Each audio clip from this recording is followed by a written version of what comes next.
The hearing room was already tense, but when Marjorie Taylor Greene leaned forward, eyes narrowed and voice dripping with fury, the atmosphere snapped into something electric. Her words weren't measured. They weren't reasoned. They were fire hurled across the chamber, designed to intimidate, to dominate, to silence. And for a fleeting moment, it seemed as if her storm might consume everything in its path. But then, in the middle of that storm, Matt Gaetz sat back, calm, almost defiant in his composure. He didn't raise his voice. He didn't flinch. He waited. The heat of Greene's tirade built until every ear strained to catch her next insult. And then, with the precision of a blade cutting through smoke, he delivered a line so sharp it carved through her performance in an instant. The room froze. It was as though time itself held its breath. Staffers paused mid-note. Cameras zoomed in with predatory focus. And even those used to the chaos of congressional clashes knew this was different. This wasn't just another fiery exchange. This was a direct collision of arrogance and control, fury and composure. Greene's face betrayed the first flicker of surprise, as though she hadn't expected resistance, certainly not from someone who matched asterisk in the aftermath of that first clash. The chamber did not return to normal. Instead, the tension thickened, filling every corner like smoke after a spark. This wasn't a passing disagreement or a sharp exchange to be forgotten by the end of the day. It was a snapshot of America's deeper fracture played out in front of the cameras, broadcast in real time, and destined to reverberate far beyond those four walls. Because this was never just about two politicians sparring over policy. It was about something larger, heavier, and harder to ignore. Matt Gaetz and Marjorie Taylor Greene, once orbiting in the same constellation of populist firebrands, were now colliding head-on in a way that revealed the raw edge of American politics. The culture wars that had brewed on Twitter, cable news, and kitchen tables across the country suddenly had faces, voices, and a stage. The timing made it explosive. Congress was already gripped by partisanship so fierce it barely resembled debate anymore. Each side treated compromise as betrayal, and every soundbite was crafted for social media, not substance. Greene thrived in that environment, turning provocation into headlines, feeding on outrage like oxygen. And for a while, it seemed unstoppable. But Gaetz, equally fluent in the language of political theater, had learned something Greene never mastered. Sometimes silence.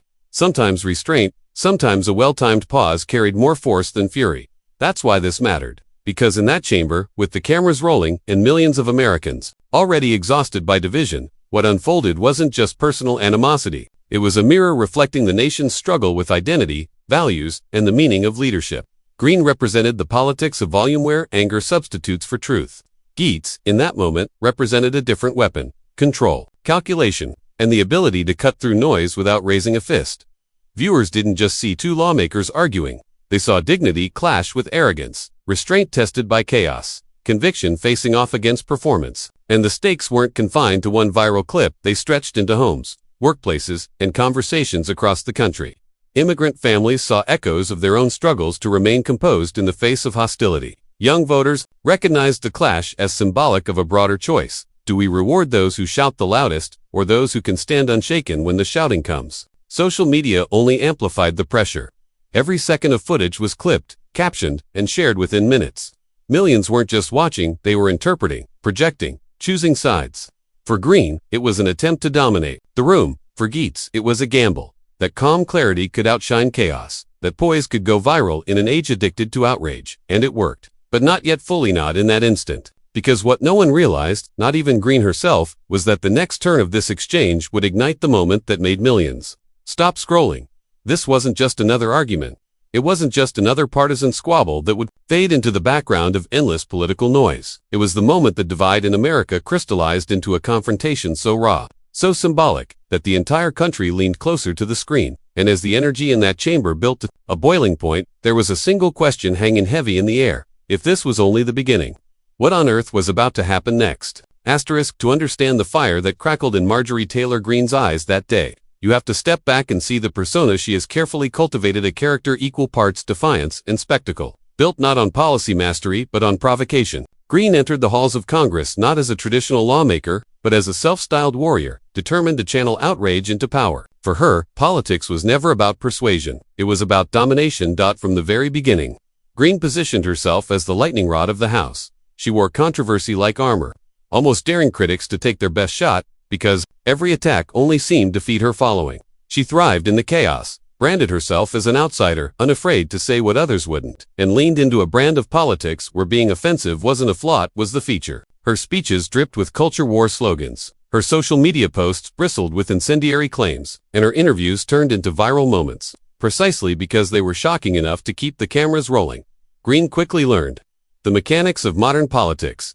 Outrage is currency. The louder the accusation, the more attention it earned. And in today's political marketplace, attention was the only real commodity. She became chaos in a blazer, swaggering into hearings, cutting off colleagues mid-sentence, relishing the boos and gasps that followed her most abrasive lines. To her, it wasn't disruption. It was proof she had struck a nerve. To her base, it was entertainment, validation, even a kind of rebellion against a system they believed had abandoned them. But what Greene never seemed to recognize was the fine line between disruption and self-destruction. Arrogance has a way of blinding those who lean on it too heavily. The very persona that made her famous also carried the seeds of her undoing. Because when every moment is about being louder, harsher, more uncompromising, eventually the volume drowns out the message. And worse, eventually, someone will call the bluff. Her colleagues knew the pattern well. Greene would stride into a hearing, pick a target, unleash a torrent of accusations, and wait for the backlash she could spin into victimhood later. It was a cycle she repeated with near-perfect precision. Yet in her mind, it was untouchable. Few dared to stand toe-to-toe with her, and even fewer managed to come out unscathed when they tried. For years, she seemed immune to the rules of political gravity, a storm that raged unchecked. But arrogance creates blind spots, and Greene had many. She mistook noise for strength. She confused provocation with persuasion. And most of all, she underestimated those around her, believing her fury would always overwhelm their composure. That day in the chamber, she believed the script would play out the same way it always had. She would command the spotlight, her opponent would stumble, and she would spin the narrative into another victory lap for her brand of outrage politics. She was wrong, because this time, across the table sat someone who had mastered the very stage she thought she owned. Matt Gaetz wasn't intimidated by the storm. He was studying it, waiting for the exact moment when the winds would shift in his favor. And Greene, blinded by her own confidence, walked straight into the trap without ever realizing the ground beneath her was about to give way. She thought she had the room cornered, but she didn't see Gaetz coming. Matt Gaetz did not stumble into the national spotlight. He sprinted toward it. From the beginning of his political career, he branded himself as someone unwilling to play by the usual rules of caution and compromise. Bold, brash, sometimes divisive, he became known as a figure who relished confrontation, not shied away from it. For Gaetz, politics was not a quiet exchange of ideas, but a full-contact sport, and he proved time and again that he could take the blows and deliver them back, sharper and louder. Yet beneath the headlines and viral clips, there is a more calculating side to Gaetz, one that explains why he thrives under pressure. He is not simply reckless, as critics sometimes claim. He studies the rhythm of debates, senses the flow of energy in a room, and knows exactly when to lean back and when to strike forward. His words may appear off the cuff, but often they are deliberate, crafted to land with maximum impact. That combination of instinct and calculation made him a dangerous opponent for anyone who mistook his theatrical style for carelessness. Gaetz's rise was fueled by this variability. In a Congress often crowded with voices competing for the same slice of airtime, he stood out as someone who knew how to command attention. Whether questioning witnesses in committee hearings or sparring with political rivals on television, he showed a knack for distilling complex disputes into cutting soundbites that traveled far beyond Washington. He understood that in the modern political era, the battlefield wasn't just the chamber floor, it was the viral moment. The meme, the clip that raced through millions of feeds before the echo of the original words had even faded. But what made him uniquely suited for the confrontation with Greene wasn't only his sharp tongue, it was his composure. Where Greene thrived on chaos, Gaetz thrived on pressure. In the heat of conflict, when others grew flustered or defensive, he steadied himself, sometimes even smiling through the storm. To his supporters, it was proof of resilience. To his opponents, it was infuriating. And to audiences watching from afar, it was undeniable theater. That is why he was the perfect foil for Greene. She relied on overwhelming force, drowning out adversaries with noise. He relied on precision, waiting until the noise created its own cracks before landing a strike that pierced straight through. Together, they represented two styles of modern politics, hers built on provocation, his built on timing. And when those two forces collided, the outcome was not just another argument, but a test of which strategy truly held power in a world addicted to conflict. Viewers felt that anticipation. Every gesture, every pause, every steady glance from Gaetz hinted that he was not caught off guard, not intimidated, but preparing. For a progressive, immigrant-friendly, identity-proud audience, it became a moment to project their own lived experience. How many times had they, too, faced down bluster with dignity, endured arrogance with patience, only to wait for the right moment to stand unshaken? And that moment came. Greene leaned in, determined to steamroll him with fury. Gaetz did not blink, did not flinch, did not retreat. Instead, he unleashed the line that echoed nationwide. The clash began like any other congressional sparring match, sharp words traded, accusations hurled, posturing for the cameras. But as minutes passed, it became clear this was not ordinary. The rhythm of the exchange shifted, building with the intensity of a drumbeat, each remark layering tension on top of the last. Marjorie Taylor Greene went on the offensive first, her tone sharpened like a blade. She cut in before questions were finished, raised her voice over the murmurs of her colleagues, and filled the chamber with the kind of brashness that had long been her trademark. Every sentence was delivered like a hammer striking iron, loud, unrelenting, demanding to be the center of gravity. "You've turned your back on your own people," she spat, leaning forward as if proximity alone could overpower her opponent, but Gaetz didn't flinch. He sat with the kind of stillness that makes the air itself uneasy, letting her words echo into the room and hang there, exposed for what they were. Where she moved with rapid gestures and dramatic shifts in pitch, he was deliberate, measured, like a chess player refusing to rush his move. Each time she interrupted, he allowed it to happen, forcing her to overextend, to reveal the cracks in her own rhythm. It wasn't weakness, it was a trap. Greene's frustration mounted. Her words, once calculated for impact, became more scattered, her interruptions more desperate. She leaned across her microphone, cutting off not just Gaetz, but the very flow of the hearing itself. Her voice grew louder, not stronger, and with every escalation, the audience in the chamber felt the balance tilt. Staffers exchanged uneasy glances. Reporters scribbled furiously, sensing the spark of a headline. Even members accustomed to theatrics shifted in their seats, eyes darting between the two combatants as if watching a high-wire act with no safety net. The cinematic tension was palpable. You could hear the shuffle of papers pause, the rustle of jackets stiffen, the low hum of whispered disbelief ripple across the back rows. Every insult Greene flung ricocheted through the chamber, but instead of shaking Gaetz, it only seemed to steady him further. He replied sparingly, with a controlled calm that highlighted the chaos she was creating for herself. At one point, Greene jabbed her finger across the table, her voice rising above the committee chair's attempts to restore order. "You don't represent the people, you represent yourself," she barked. Gasps followed, not because of the accusation itself, but because of how unhinged it sounded in contrast to Gaetz's unshaken silence. In that silence, viewers watching from afar could almost hear their own hearts quicken. What would he say? Would he finally rise to her level? Meet fury with fury? But Gaetz understood the stage better than most. He knew that meeting Greene in her storm would only fuel her. Instead, he let her build higher, let her fury climb like a wave, preparing to crash because he had already chosen the moment he would stand. And when he did, it would matter. The tension reached a breaking point when Greene, visibly rattled, demanded the last word, her voice straining with anger. "You are a disgrace to this body," she shouted, her hands slamming against the desk. The sound cracked through the room, leaving a silence that felt almost sacred in its weight. All eyes turned to Gaetz. The cameras zoomed tighter. The chamber waited. He leaned forward slightly, his composure intact, his voice low but resonant, carrying not just authority but inevitability. And then, Gaetz struck with a line so sharp it cut through the noise. The chamber was tense. Greene had been throwing verbal jabs like a boxer swinging wildly, hoping one would land. But across from her, Gaetz didn't flinch. He didn't blink. He let her words hang in the air, toxic and heavy, before leaning, ever so slightly into the microphone. That it wasn't immediate. It was deliberate. That pause, the kind that makes everyone sit a little straighter, the kind that tells you something is about to happen. The room seemed to inhale and hold its breath. And then, with surgical precision, Gaetz dropped the line. A line so clean, so pointed, that the temperature of the room shifted instantly. It wasn't shouted. It wasn't desperate. It was measured, calm, almost casual, which only made it sting more. Like a master of verbal chess, Gaetz didn't just counter Greene's move. He flipped the entire board. For a fraction of a second, silence. Greene froze. Her eyes darted, searching for a comeback. Her lips parted, but no words came. And in that silence, the damage was done.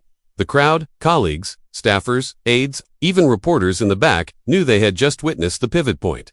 The whispers began. A few smirks cracked across faces. One aide stifled a laugh behind his hand. Another shook his head, wide-eyed, as if to say, "Did that really just happen?" The weight of Gaetz's words didn't just land in the room. They echoed outward, like a ripple across water, stretching beyond Capitol Hill. Greene, usually the master of chaos, looked suddenly smaller. Her fury couldn't hide the fact that, for once, she had been caught off guard. The outrage machine faltered, but Gaetz didn't gloat. He didn't raise his voice, didn't bask in the moment. He simply leaned back, almost as if to say, "Checkmate." That restraint, the refusal to match her chaos with chaos, was what made it devastating. This wasn't noise. This was precision. And then the murmurs grew louder. Phones in the gallery buzzed as journalists furiously typed out the quote. Staffers texted it to colleagues. Within seconds, it was already halfway across Twitter, clipped, captioned, and shared. Hashtags lit up. Screenshots spread like wildfire. Memes were born in real-time. For supporters, it was vindication. Finally, someone had stood up, not with anger, but with clarity. It felt like arrogance collapsing under the weight of truth. For detractors, it was chaos turned inward, a crack in the very foundation of the circus they once controlled. And for everyone else watching, it was one of those rare political moments that transcends policy or party. It was theater, pure and raw, the kind of exchange that makes millions stop scrolling. Back inside the chamber, Greene tried to recover. Her voice rose, her words rushed, as if sheer volume could erase what had just happened, but the damage was irreversible. Every syllable she uttered sounded more desperate. Less convincing. Gaetz, meanwhile, remained motionless, calm, almost amused, like a lawyer who knew the jury had already decided before the closing argument. And the crowd could feel it too. This wasn't just a rebuttal, it was a takedown. It was the mic drop moment. The kind that lives forever in highlight reels. The kind that cements reputations for better or worse. Across the country, people leaned closer to their screens. The clip replayed on a loop. Every pause, every smirk, every flicker of Greene's stunned expression became part of the story. Commentators scrambled to get their takes out first. Late-night hosts sharpened their monologues. Even those who had tuned out of politics couldn't resist clicking play on the video that everyone was talking about. Because it wasn't just about what was said. It was how it was said. Com against chaos. Precision against provocation. And in that contrast, the moment transcended the noise. But what no one in the chamber knew yet was that this was only the spark. The real explosion was still to come, not in Congress, but online. Because, while Gaetz may have ended Greene's tirade inside those walls, the internet was about to take that clip, magnify it, remix it, meme it, and blast it across every corner of the digital universe. And when it did, this mic drop wouldn't just be remembered as a rebuttal. It would become a cultural flashpoint, a single line that cut through the static and set the stage for a firestorm no one could ignore. Cliffhanger gives, but this was only the beginning. The internet was about to explode. Asterisk, the instant the words left Gaetz's lips. It wasn't just the room that reacted, it was the nation. The chamber buzzed with stifled gasps, the kind of stunned silence that almost dares someone to break it. Greene, who had spent the better part of the debate steamrolling opponents with interruptions and mockery, suddenly found herself in the unfamiliar position of being on the receiving end of a perfectly aimed verbal strike. And as she scrambled to recover, America was already reacting. Within minutes, the moment was clipped, subtitled, and uploaded. Twitter, now rebranded as X, up like a wildfire. One hashtag rose above the noise. Hashtag Gaetz vs Greene. But it wasn't the usual split reaction of outrage and support that accompanies political sparring. This time, the narrative tilted in one direction. Greene's expression, the flicker of disbelief, the flash of anger became the freeze frame that millions of users reposted with captions like "when you realize your chaos finally backfired," or "that face when the villain gets checked." Memes poured in. On TikTok, creators stitched the exchange with cinematic music drops. Moment of Gaetz's clapback set to everything from epic orchestra swells to WWE entrance themes. Teenagers who didn't know the nuances of house politics were sharing edits with captions like "this is how you deal with a bully." Late-night comedians jumped on it within hours. One joked, Greene walked in swinging, but Gaetz just pulled the classic Uno reverse card. The line drew laughs, but it also echoed what much of the country was feeling, an odd sense of catharsis. For once, it wasn't about party lines. Commentators across the spectrum admitted Greene had been rattled. Even networks that usually gave her airtime leaned into the drama, replaying the moment in slow motion with exaggerated commentary. Some analysts framed it as political theater, others as a rare case of someone finally holding Greene accountable. Whatever the angle, the clip was unavoidable. By the next morning, it had tens of millions of views across platforms. The internet had chosen its hero and its punchline. Greene's brand had always thrived on provocation. Outrage was her oxygen. But this time, the outrage wasn't amplifying her. It was mocking her. Political influencers posted side by side montages of Greene's fiery interruptions contrasted with the moment Gaetz calmly dismantled her. Comment threads filled with lines like, "She finally met someone who speaks fluent chaos." The villain? Edit that Greene had cultivated chaos in a blazer was now being turned against her. Meanwhile, Gaetz found himself in a position he rarely occupied, praised without caveat. Cable news anchors, who typically introduced his name with disclaimers, noted that in this exchange, he had been sharp, disciplined, and effective. Commentators remarked on the way he had kept his composure while Greene unraveled. Online, his supporters dubbed him the calm assassin, a moniker that stuck in meme culture. Even critics who had clashed with Gaetz in the past begrudgingly acknowledged that, in this particular moment, he was the right foil for Greene. but the ripple effect went beyond politics. Ordinary Americans latched onto the scene as a metaphor. In offices and group chats, people sent the clip around, not just as political gossip, but as shorthand for standing up to arrogance. It became the kind of cultural shorthand that transcended context, like a sports highlight you didn't need to understand the game to enjoy. The takeaway was simple. Arrogance collapses in the face of calm truth. Greene, who prided herself on being unshakable, had been shaken. Gaetz, who was often cast as controversial himself, had slipped into an unlikely role, the one who voiced what others had been too wary to say out loud. For many viewers, that felt bigger than a debate. It felt like a cultural exhale. As the days passed, the shockwaves didn't fade. Hashtags spawned spin-offs. TikTok creators reenacted the exchange in skits. Twitter X users debated whether this marked a turning point in Greene's ability to dominate the spotlight. And YouTube comment sections under the viral clip filled with one recurring sentiment. Finally, someone said what we were all thinking. This wasn't just a mic drop, it was a cultural reset button, pressed in real time before millions of watching eyes. When the echoes of the clash began to fade, it became clear this moment was larger than two names on a congressional stage. Yes, it was Matt Gaetz and Marjorie Taylor Greene trading barbs. Yes, it was another heated political exchange. But beneath the surface, something deeper had unfolded, a lesson in the art of composure, and the power of dignity in the face of fury. Gaetz, for all his reputation as fiery and controversial, chose a different weapon that night. He didn't outshout Greene. He didn't try to bulldoze over her interruptions. Instead, he did what great debaters and great leaders do. He stayed centered, calm, focused, unflinching. And in doing so, he demonstrated that truth carries its own kind of thunder. The moral of this clash wasn't about partisan victories or viral clips alone. It was about the timeless idea that when arrogance burns too hot, it eventually collapses under the weight of its own flames. Greene's voice had risen, her words sharpened, her tone more desperate, but Gaetz's steady, deliberate counterpunch cut through like a scalpel. Dignity outlasted chaos. And here lies the universal takeaway. In politics, in life, in every heated moment we face, the person who masters themselves always holds the real advantage. The one who refuses to be pulled into fury, the one who doesn't bend to provocation, is the one who leaves the room standing taller. For Americans watching, this moment felt oddly familiar. It wasn't just about Gaetz versus Greene. It was about every workplace where arrogance tries to overshadow reason. Every family dinner where one loud voice tries to silence the rest. Every schoolyard where bluster pretends to be strength. This clip became a mirror, reflecting back a truth people already knew in their bones. Composure is the quiet kind of power that never loses its shine. And so, what started as another viral clash on Capitol Hill transformed into something greater. Late-night jokes and social media memes would fade, but the deeper lesson remained. Gaetz's restraint, his ability to deliver a single line that carried more weight than 100 shouted interruptions, reminded people that calm truth doesn't need volume, it simply needs courage. This wasn't just about winning a debate. It was about showing that dignity, when it refuses to bow, will always outlast arrogance. Because in the end, chaos can roar, fury can dominate a moment, but composure wins the room. And as that clip continues to echo across feeds and timelines, the message is clear. In politics, as in life, the calm voice will always rise above the noise. And so, the title lived up to every word. Matt Gaetz shuts down Marjorie Taylor Greene, and America saw it. This wasn't just politics as usual. It wasn't another shouting match destined to fade in a 24-hour news cycle. It was a rare, electrifying moment where calm dismantled chaos, where composure stood taller than fury.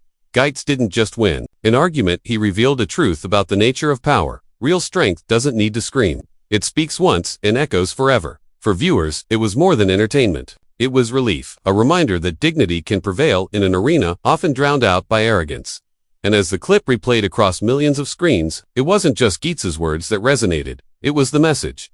When arrogance rises, it will always collapse under the weight of steady truth. That's why this moment mattered. It was bigger than Greene, bigger than Gaetz, bigger than partisan divides. It was about a principle we're all desperate to see honored in public life. That integrity, composure, and clarity are stronger than bluster, noise, and rage. Now, here's where you come in. If you believe dignity always outshines arrogance, if you believe truth still has the power to cut through the noise, if you believe moments like this deserve to be remembered, not forgotten, then subscribe right now, because this is just the beginning.